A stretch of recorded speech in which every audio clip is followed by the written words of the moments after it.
বন্ধুরা, আমরা আলু রান্না এই জন্যে গরম জল দিছি। গরম জলের ভিতরে এই লবণ দিয়ে দিলাম।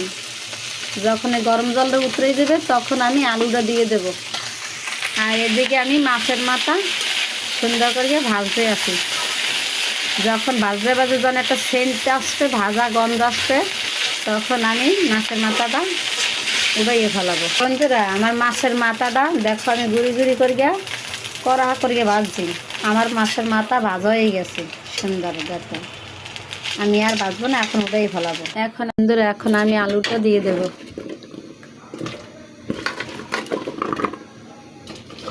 দেখো আমি কীভাবে রান্না করি তরকারি।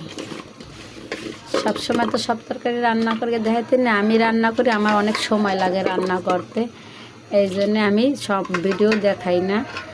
আর আমার মতো কেউ রান্না করো নাকি কেউ, তাহলে কমেন্টে বলবে যে আমি কীভাবে রান্না করি, তোমরাও কীভাবে রান্না করো কমেন্টে বলো। এখন এই আলুটা সুন্দর উতরাবে, সিদ্ধ হবে, তারপর আমি হলুদ মরিচ দিয়ে দেব।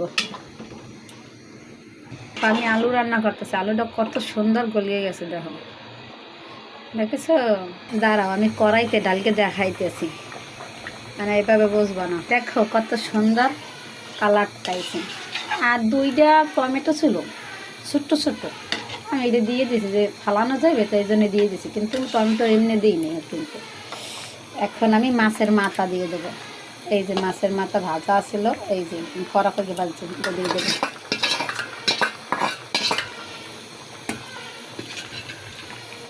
বন্ধুরা, আমি এখন তরকারিতে বাগার দেব।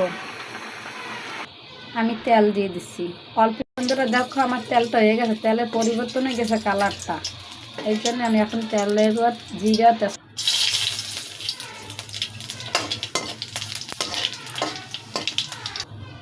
দেখো জিরাটা আমি কীভাবে ভাজবে নিছি। বন্ধুরা দেখো আমি এই যে তরকারিটা দিয়ে দিচ্ছি।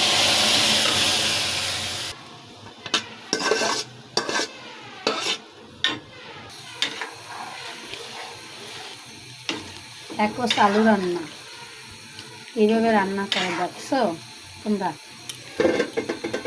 এখন আমি একটু চামচ দিয়ে ভাঙিয়ে দেবো, দেখি কেমন গলছে।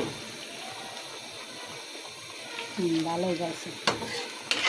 নতুন আলু তো, আর 2 দিন পরে এলে আরও ভালো হতো। আলুটা আরও গন্ধ ভালো হতো, খাইতেও খুব ভালো হতো, এখন ভালো হয়। এখন যা হয়েছে নতুন উঠছে তো আনছি, আনো না প্রথম 2 দিন স্বাদ লাগবে, এই জন্যে এখন আমি খাই।